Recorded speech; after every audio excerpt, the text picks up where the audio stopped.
새벽 3시 강지우는 메마른 눈을 깜빡였다. 형광등 불빛 아래 응급실은 늘 그렇듯 산과 죽음의 경계선 위에서 위태롭게 흔들리고 있었다. 사이렌 소리, 다급한 발걸음, 기계의 경고음, 그리고 누군가의 절규. 이 모든 것이 뒤섞여 그녀의 고막을 쉴 새 없이 두드렸다. H대학병원 응급실 간호사 3년차. 그녀의 일상은 소독약 냄새와 피로, 그리고 깊은 무력감으로 얼룩져 있었다. 한때는 뜨거운 심장을 가졌었지만 몇 년 전 그녀의 손을 미처 잡아주지 못한 채 떠나버린 어린아이의 마지막 눈빛은 그녀의 가슴에 차가운 쇳덩이를 박아 넣었다. 그 후로 지우는 감정을 지우고 기계처럼 일했다. 그 편이 차라리 견디기 쉬웠으니까. 오늘도 20시간이 넘는 당직 근무였다. 마지막 환자의 차트를 정리하고 탈의실로 향하는 지우의 걸음은 천근만근이었다. 창밖은 억수 같은 비를 쏟아내고 있었다. 젠장 우산도 없는데 혼잣말을 중얼거리며 병원문을 나섰다. 빗줄기는 그녀의 마른 어깨를 사정없이 내리쳤다. 택시를 잡으려 손을 흔들던 순간 눈앞이 아찔해지며 강렬한 헤드라이트 불빛이 시야를 덮쳤다. 끼익! 날카로운 파열음과 함께 모든 것이 암전되었다. 아, 이번 생도 이렇게 끝인가? 희미해지는 의식 속에서 그녀는 마지막으로 그렇게 생각했다. 눈을 떴을 때 지우는 자신이 한 번도 본 적 없는 아름다운 정원에 서 있음을 깨달았다. 사방은 안개처럼 부드러운 빛으로 가득했고 코끝에는 현실에서는 맡아본 적 없는 청아한 향기가 감돌았다. 매화, 난초, 국화, 대나무, 사계절의 꽃들이 한데 어우러져 피어있는 비현실적인 풍경이었다. 물 흐르는 소리, 멀리서 들려오는 새소리가 고요함 속에서 더욱 뚜렷했다. 멍하니 주위를 둘러보던 지우의 앞에 단아한 한복 차림의 한 여인이 나타났다. 자애로운 미소를 머금은 그녀의 모습은 마치 오래된 그림 속에서 걸어나온 듯했다. 내 손에는 특별한 치유의 기운이 흐른다. 여인의 목소리는 낮고 부드러웠지만 깊은 울림을 담고 있었다. 그녀는 지우의 손을 부드럽게 잡았다. 따뜻한 온기가 지우의 손을 통해 온몸으로 퍼져나가는 듯했다. 허나 메마른 마음으로는 그 샘을 열 수 없는 법, 잊혀진 생명의 길, 진정한 연결의 의미를 깨달아야 한다. 알 수 없는 말이었다. 지우가 무언가 물어보려 입을 열기도 전에 여인은 지우의 이마에 부드럽게 입을 맞추었다. 순간 지우의 몸은 다시 한번 깊은 어둠 속으로 빨려 들어갔다. 강지우 씨, 정신이 들어요? 익숙한 소독약 냄새와 함께 눈을 뜬 곳은 병원 중환자실이었다. 온몸은 욱신거렸고 팔에는 링거 주사바늘이 꽂혀 있었다. 기적입니다. 정말 기적이에요. 담당 의사의 흥분된 목소리가 귓가에 맴돌았다. 며칠 후 지우는 일반 병실로 옮겨졌고 빠르게 회복하여 퇴원했다. 일상으로 돌아왔지만 지우는 이전의 자신이 아니었다. 모든 것이 예민하게 느껴졌다. 특히 환자들의 고통은 마치 자신의 고통처럼 선명하게 다가왔다. 때로는 그들의 아픈 부위에 손을 대고 싶다는 강한 충동이 일었고 자신에게서 이유를 알 수 없는 은은한 약초향, 박하와 국화가 섞인 듯한 맑은 향기가 나는 듯했다. 꿈이라고 치부하기엔 너무나 생생했던 정원의 기억과 수호령의 말은 그녀의 머릿속을 떠나지 않았다. 혼란스러운 마음에 인터넷을 뒤지고 관련 서적을 찾아보던 어느 날 지우는 인사동의 한 헌책방에 발을 들였다. 낡은 책들 사이에서 유독 그녀의 눈길을 끄는 책이 있었다. 빛바랜 표지에는 조선 의녀들의 삶과 지혜라는 제목이 희미하게 적혀 있었다. 책장을 넘기는 순간 알 수 없는 강한 이끌림과 함께 가슴이 두근거렸다. 응급실 선배 간호사인 박선여 초반에게 조심스레 자신의 경험을 털어놓았다. 선영은 지우를 걱정스러운 눈으로 바라보며 외상 후 스트레스일 가능성을 언급했다. 지우야, 너무 큰 사고였잖아. 심리상담 한번 받아보는 게 어때? 현실적인 조언이었지만 지우의 마음 한구석은 채워지지 않았다. 그녀는 자신의 경험이 단순한 환각이나 스트레스 반응이 아니라고 느끼고 있었다. 답답함이 깊어질 무렵 지우는 인터넷의 한 전통의학 커뮤니티에서 마음과 키 수련을 통해 심신을 다스린다는 사람들의 후기를 읽게 되었다. 그중 유독 눈에 띄는 이름이 있었다. 흐르는 물처럼이라는 닉네임을 쓰는 한의사 윤수호 30대 중반이었다. 그의 글에는 지우가 어렴풋이나마 느끼고 있던 기운과 연결에 대한 이야기가 담겨 있었다. 용기를 내어 지우는 수호가 운영하는 서울 근교 북한산 자락의 작은 한의원 이환당으로 향했다. 고즈넉한 한옥에 자리한 이환당은 지우가 꿈에서 본 듯한 정원을 작게나마 닮아 있었다. 꽃마루에 앉아 차를 내어주는 수호의 모습은 편안하고 따뜻했다. 지우는 두서없이 자신의 임사 체험과 그 후의 변화들에 대해 털어놓았다. 수호는 어떤 판단도 없이 묵묵히 그녀의 이야기를 들어주었다. 강 선생님의 경험은 결코 흔한 일은 아닙니다. 하지만 세상에는 우리가 아직 이해하지 못하는 영역이 분명 존재합니다. 수호는 부드러운 미소와 함께 말했다. 선생님께서 느끼시는 그 기운, 어쩌면 그것은 정말로 특별한 선물일지도 모릅니다. 그는 지우에게 명상을 통해 자신의 내면을 들여다보고 몸과 마음의 기운을 느껴보라고 권했다. 그날부터 지우는 수호의 지도 아래 명상을 시작했다. 처음에는 집중하기 어려웠지만 시간이 지날수록 조금씩 자신의 내면에서 들려오는 소리에 귀 기울일 수 있게 되었다. 그리고 정말로 자신의 손에서 미세한 온기 혹은 전류 같은 것이 느껴지기도 했다. 하지만 응급실에서의 현실은 변함없이 차가웠다. 지우는 자신의 변화를 애써 감추려 했지만 때로는 본능적으로 환자의 아픈 부위에 손을 얹곤 했다. 그러면 신기하게도 환자의 고통스러운 표정이 조금은 누그러지는 듯했다. 물론 지우 혼자만의 착각일 수도 있었다.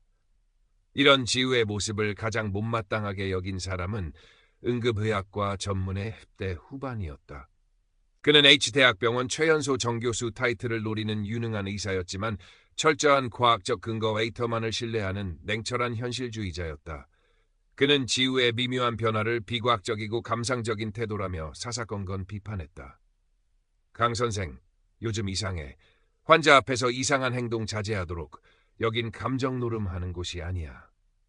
김현석의 목소리는 얼음장처럼 차가웠다. 근거 없는 강 선생의 직감보다 내 경험과 데이터가 훨씬 정확해. 명심하도록. 지우는 반박하고 싶었지만 명확한 근거를 제시할 수 없었다. 그저 묵묵히 자신의 자리에서 최선을 다할 뿐이었다. 하지만 그녀의 마음속에서는 새로운 싹이 움트고 있었다. 잊혀진 생명의 길, 진정한 연결. 수호령의 말이 귓가에 맴돌았다.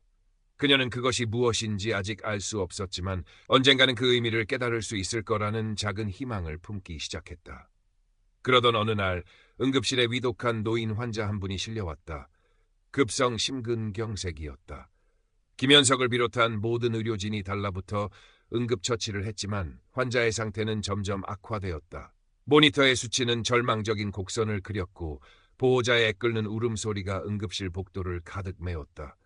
지우는 강한 무력감에 휩싸였다. 온갖 의료 장비와 약물도 꺼져가는 생명의 불씨 앞에서는 속수무책이었다.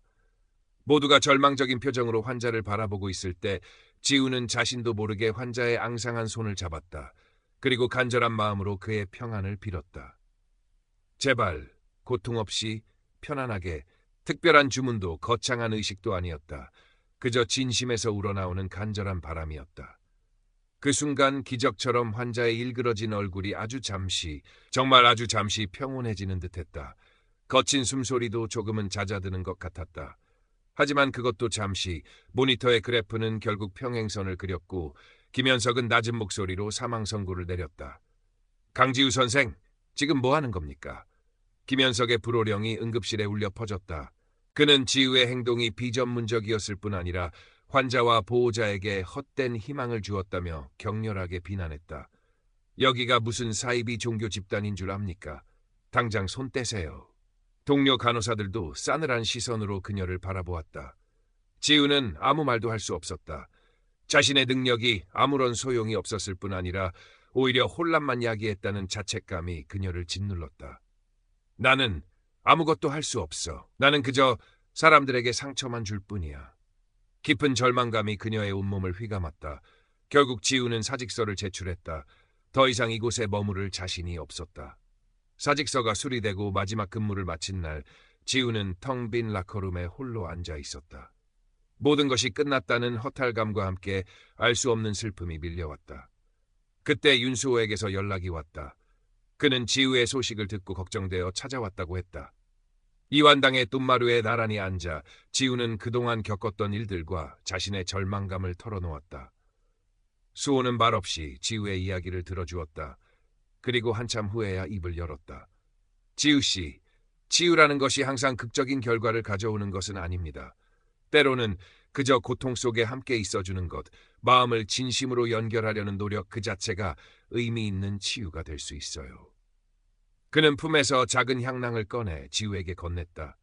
향낭에서는 지우가 임사 체험 중 맡았던 것과 똑같은 마음을 평화롭게 하는 맑은 향기가 흘러나왔다. 박하와 국화, 그리고 이름 모를 풀꽃들의 향기였다. 그 향기를 맡는 순간 지우의 머릿속에 수호령의 목소리가 다시 한번 선명하게 울렸다. 잊혀진 생명의 길, 진정한 연결의 의미를 깨달아야 한다. 그것은 단순히 병을 고치는 기술이나 초능력이 아니었다. 생명에 대한 깊은 존중과 공감, 그리고 마음과 마음을 나누는 따뜻한 연결. 그것이 바로 수호령이 말한 잊혀진 생명의 길의 본질일지도 모른다는 생각이 섬광처럼 스쳐 지나갔다. 바로 그때 지우의 휴대폰으로 메시지 한 통이 도착했다. 몇 달 전 그녀가 마지막까지 정성껏 돌봤지만 결국 세상을 떠났던 어린 환자의 어머니에게서 온 것이었다. 선생님, 오랜 시간이 흘렀지만 꼭 감사 인사를 드리고 싶어서 연락드렸어요. 그때 선생님의 따뜻한 손길과 눈빛 덕분에 우리 아이가 마지막 순간 편안하게 떠날 수 있었어요. 진심으로 감사합니다. 선생님의 그 마음 평생 잊지 않겠습니다. 지우는 휴대폰을 쥔 채 하염없이 눈물을 흘렸다. 그것은 절망의 눈물이 아니었다. 깊은 슬픔 속에서 피어나는 작은 희망과 감사의 눈물이었다. 그녀는 자신이 추구해야 할 치유의 진정한 의미를 어렴풋이나마 깨달은 것 같았다. 그것은 거창한 기적이 아니라 절망 속에 있는 사람들에게 작은 위안과 희망을 건네는 것, 따뜻한 마음으로 그들의 마지막 순간까지 함께하는 것이었다. 몇 달 후 서울 외곽의 한적한 동네에 마음 쉬어가는 곳, 지우의 작업실이라는 작은 간판이 걸렸다. 지우는 병원을 완전히 떠나 윤수호의 도움을 받아 소박한 치유 공간을 열었다. 거창한 의료행위나 치료는 없었다. 그저 햇살이 잘 드는 작은 공간에서 찾아오는 사람들의 이야기에 귀 기울이고 따뜻한 차 한 잔을 나누며 때로는 조용히 그들의 손을 잡아주는 것이 전부였다. 명상과 가벼운 기체조를 함께하기도 했고 지우가 직접 만든 약초 향낭을 선물하기도 했다. 여전히 그녀의 방식에 대해 회의적인 시선도 존재했고 모든 사람의 아픔을 다 해결해 줄 수도 없었다. 하지만 지우는 더 이상 좌절하지 않았다. 그녀는 찾아오는 이들의 아픔에 진심으로 공감하며 그들의 마음에 작은 등불 하나를 켜주는 것으로 만족했다. 어느 가을날 오후 작업실 앞을 지나던 김현석은 우연히 창문 너머로 보이는 풍경에 잠시 걸음을 멈췄다. 창가에 앉아 누군가의 이야기를 들어주며 온화하게 미소 짓고 있는 지우의 모습, 그리고 그곳을 찾는 사람들의 편안한 표정. 김현석은 알 수 없는 복잡한 심경으로 그 모습을 바라보다 말없이 발길을 돌렸다. 그의 발걸음은 이전보다 조금은 느려진 듯했다. 지우는 자신의 길을 묵묵히 걸어갔다. 완벽한 치유자도 기적을 행하는 사람도 아니었지만 그녀의 손길과 마음이 누군가에게는 작은 빛이 되고 잠시 쉬어갈 수 있는 그늘이 될 수 있음을 믿었다.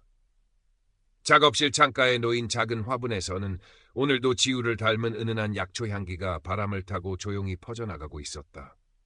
그것은 절망 속에서도 피어나는 생명의 향기, 따뜻한 연결의 향기였다.